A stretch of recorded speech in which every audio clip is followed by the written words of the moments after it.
500 IndiGo ವಿಮಾನಯಾನ ರದ್ದಾದುದರಿಂದ ವಿಮಾನ ನಿಲ್ದಾಣಗಳ ಹಿಂದೆ ಮುಂದೆ ಎಳೆಪೆಟ್ಟಿಗೆ ಎಳೆದುಕೊಂಡು ದುಗುಡದಿಂದ ಓಡುವವರು ಎಲ್ಲೆಡೆ ಕಂಡುಬಂದರು. ಒಂದಲ್ಲ ಎರಡಲ್ಲ, ಸಾವಿರಾರು ಸೂಟ್ಕೇಸ್ಗಳು ರಾಶಿ ಬಿದ್ದಿದ್ದವು.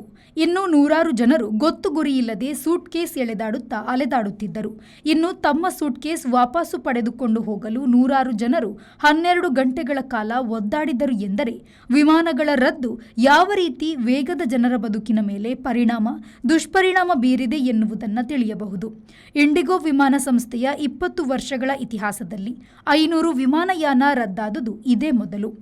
ದೊಡ್ಡ ಹವಾಮಾನ ವೈಪರೀತ್ಯಗಳಲ್ಲಿ ಹೀಗೆ ವಿಮಾನ ರದ್ದಾಗಿದೆಯಾದರೂ ಒಂದೇ ಸಂಸ್ಥೆಯ ಇಷ್ಟೊಂದು ವಿಮಾನಗಳು ರದ್ದಾದುದಿಲ್ಲ.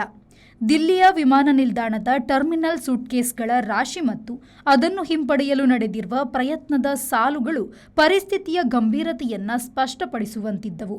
ಮತ್ತೆ ಕೆಲವರು ಕಂಡಂತೆ ಟರ್ಮಿನಲ್ ನೆಲದಲ್ಲಿ ಮಲಗಿಕೊಂಡಿದ್ದರು. ಕೆಲವು ಪ್ರಯಾಣಿಕರು ಇದನ್ನು ಮಾನಸಿಕ ಹಿಂಸೆ ಎಂದು ಕರೆದರು. ಬೆಂಗಳೂರು, ಹೈದರಾಬಾದ್, ಚೆನ್ನೈ, ಪುಣೆ ಎಲ್ಲ ವಿಮಾನ ನಿಲ್ದಾಣಗಳಲ್ಲೂ ಇದೇ ಕತೆ. ದಿಲ್ಲಿ 225, ಮುಂಬೈ 104, ಬೆಂಗಳೂರು 102, ಹೈದರಾಬಾದ್ 92, ಭೋಪಾಲ್ ಮೊದಲಾದ ಕಡೆ ಕೂಡ ಇಂಡಿಗೋ ಹಾರಾಟ ನಡೆಯಲಿಲ್ಲ.